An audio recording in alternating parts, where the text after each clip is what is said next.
Hey guys, Jimmy here, aka Palette of the Dead. Welcome back to the channel and welcome back to an issue of Mortal Realms magazine. As always though with these videos, if you like them, please hit the like button, subscribe to the channel and drop a comment down below. It's always very nice to hear from everyone. It does very well as well. It's not too bad, it's always good fun. Right, so this week we've got 5 more Dreadscythe Harridans, the other half of the box that we've got not long ago. So good fun to build, good fun to paint. And they look pretty cool as well, so you're gonna have fun with them. Jumping into the issue though, because we've already had the information on Dreadscythe Harridans, we get information on a band of brothers. Not the TV show or anything like that, but a band of brothers. When an unusual or seemingly impossible objective arises, the Stormhost's leader or one of his lesser lords will raise a formation designed to achieve that particular goal.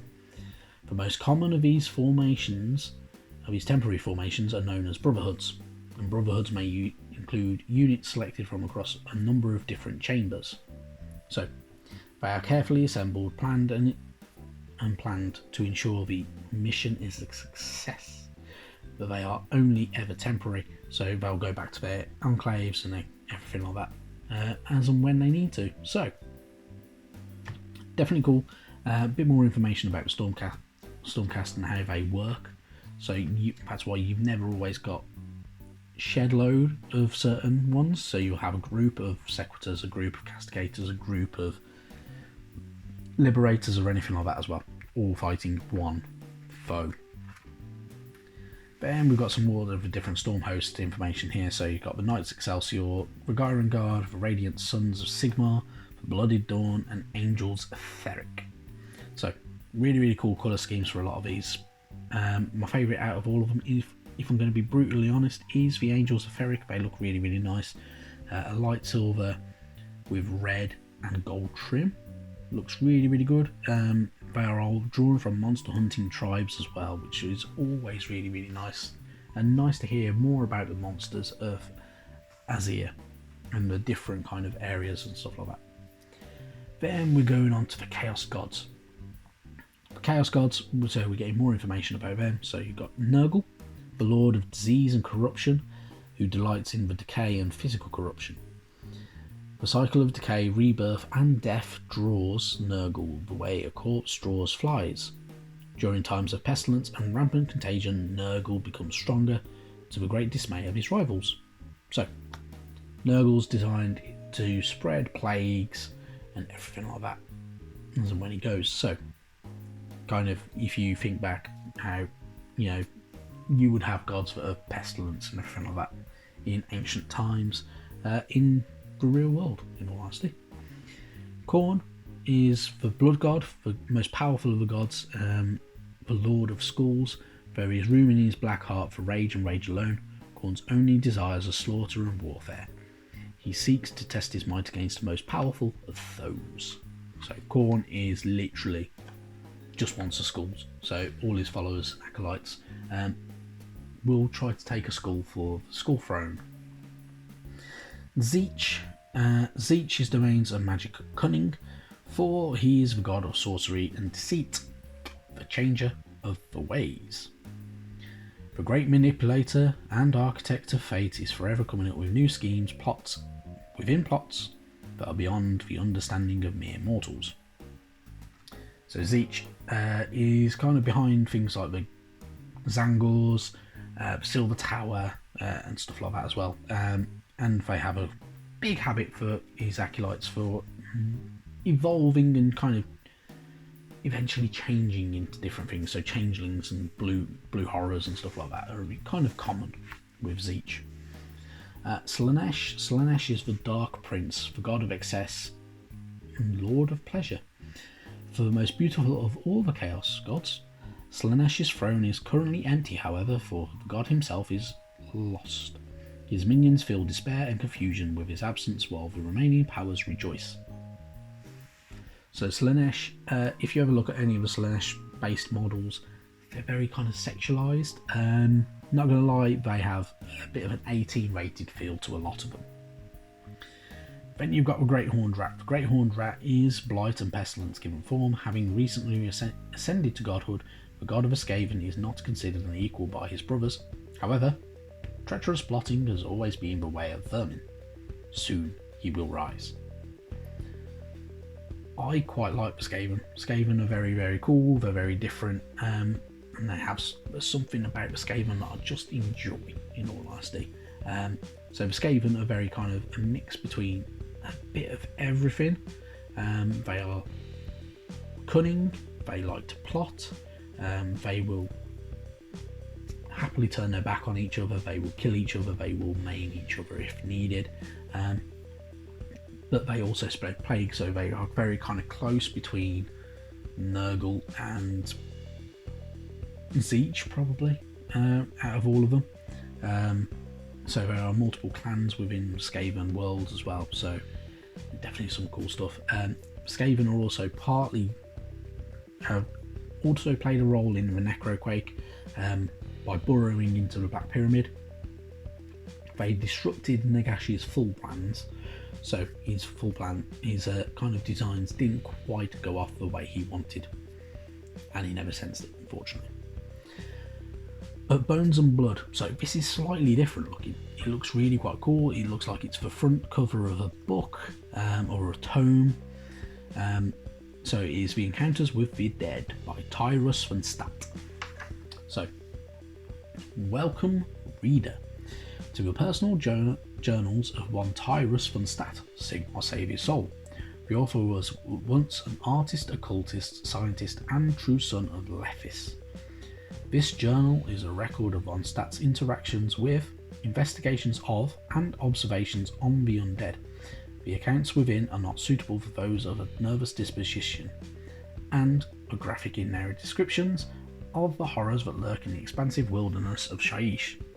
So, having looked at this, it looks like it's meant to be the inside page of a book where it's just had that note pinned to it by a senior librarian of Lethis, aka Silas Rothvale. Whether they continue that for the rest of the magazine, for like some more of the issues of the magazine until they kind of finish off the observations of the undead, who knows? I hope they do. It looks really cool. It looks different. It's got a few sketches as well. So you got like a skull there, you got a Terrorgeist there, you got a weird creature, whatever the hell that is. I do not know. It looks like a weird Skaven thing, but with a very weird tail and fins. Who would have saw that? Who would have known that? How to build guide, dead simple, really easily done, as per usual with all the models really. Your painting guide, if you wish to follow it, or paint it how you want to paint it, which is the way I like to do things, as you probably well know by now. Then you've got a reference sheet. So instead of a proper battle plan this week, you've got reference sheets for Secretors and for the Night Haunt, the Chain Rasp Horde. Completely different from what we normally get, because normally you get like a little bit of details, a little bit like smaller war scroll.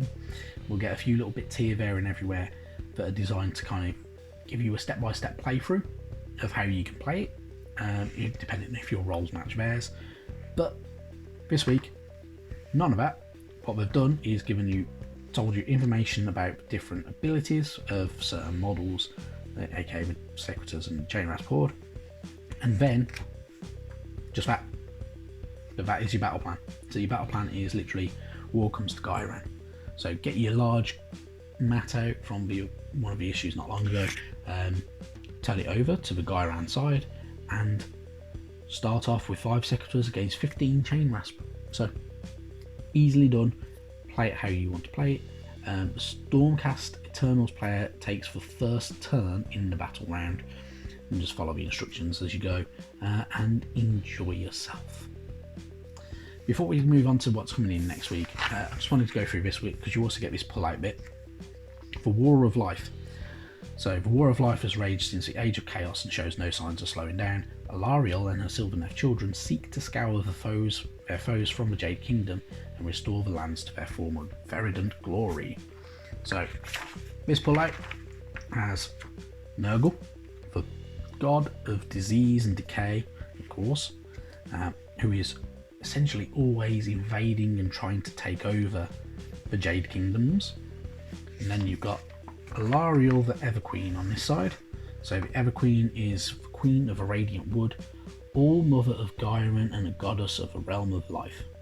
Like nature itself, Hilario is both beautiful and merciless. So Hilario, the model for Hilario is really cool. She comes riding along in this big massive stag beetle.